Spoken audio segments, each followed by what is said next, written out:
DK అరుణకు MP Chamala Kiran Kumar Reddy counter ఇచ్చారు. Ration కార్డులలో నరేంద్ర మోదీ ఫోటో పెట్టాలంటే ప్రస్తుతం ఉన్న 90 లక్షల రేషన్ కార్డులకు కేంద్ర ప్రభుత్వమే బియ్యం ఇవ్వాలన్నారు. ప్రస్తుతం తెలంగాణలో 90 లక్షలకు పైగా రేషన్ కార్డులు ఉంటే 54 లక్షల కార్డులకు 5 కిలోల చొప్పున బియ్యం ఇస్తుందన్నారు.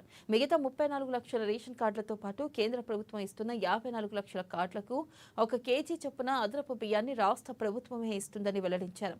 ప్రతి నెల 352 కోట్ల రూపాయల రాష్ట్ర ప్రభుత్వం భరిస్తుందన్నారు. ఇక మోదీ సీఎంగా ఉన్నప్పుడు గుజరాత్ రేషన్ కార్డులో అప్పటి ప్రధాని మన్మోహన్ సింగ్ ఫోటో పెట్టారా లేదో డీకే అరుణ తెలుసుకోవాలని సూచించారు.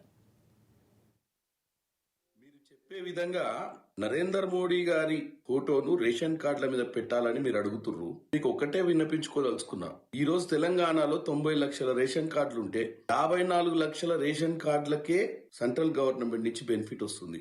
36 లక్షల రేషన్ కార్డులకు తెలంగాణలో ఉన్నటువంటి కాంగ్రెస్ పార్టీ అధికారంలో ఉన్న పార్టీయే దానికి సంబంధించినటువంటి ఖర్చు పెడుతుంది. మీరు 5 కిలోలు ఇస్తే తెలంగాణ ప్రభుత్వం 6 కిలోలు ఇస్తుంది. తెలంగాణ ప్రతి నెల 352 కోట్ల రూపాయలు దీనిపై ఖర్చు పెడుతుంది. మీరు అన్నట్టుగా నరేంద్ర మోడీ గారి ఫోటో పెట్టాలంటే 90 లక్షల కార్డులకు మీరు ఇప్పించండి. డెఫినెట్ గా నరేంద్ర మోడీ గారి పేరు పెట్టే ప్రయత్నం చేస్తాం. ఎందుకంటే గతంలో కూడా నరేంద్ర మోడీ గారు ముఖ్యమంత్రిగా ఉన్నప్పుడు ఇదే కార్యక్రమం అక్కడ కూడా జరిగినప్పుడు సెంట్రల్ గవర్నమెంట్ లో ఆ రోజున్న ప్రధానమంత్రి మన్మోహన్ సింగ్ గారి ఫోటో పెట్టిరా లేదా తెలుసుకోండి. ఫెడరల్ స్ట్రక్చర్ ని మీరు బాగా అర్థం చేసుకుంటారు అనుకుంటా. ఈ రోజు అన్ని రాష్ట్రాల నుంచి పోతున్నటువంటి ఏదైతే పన్నుల ద్వారా పోయే డబ్బునే తిరిగిస్తారు. అలా తెలంగాణ నుంచి రూపాయి పోతే 40 పైసల మందం వస్తున్నాయి మనకు రిటర్న్. ఇలా మీరైనా మేమైనా అందరం ఎంపీలు కలిసి తెలంగాణకు ఎంత డబ్బు తెచ్చుకోవాలనేది ఆలోచించాలి. ఒకవేళ మీరు అన్నట్టు సక్సెస్ఫుల్ గా మీరు 90 లక్షల రేషన్ కార్డులకు తీస్తే నరేంద్ర మోడీ గారి ఫోటో ఆడ పెట్టామని అడగడంలో తప్పు పట్టనేను.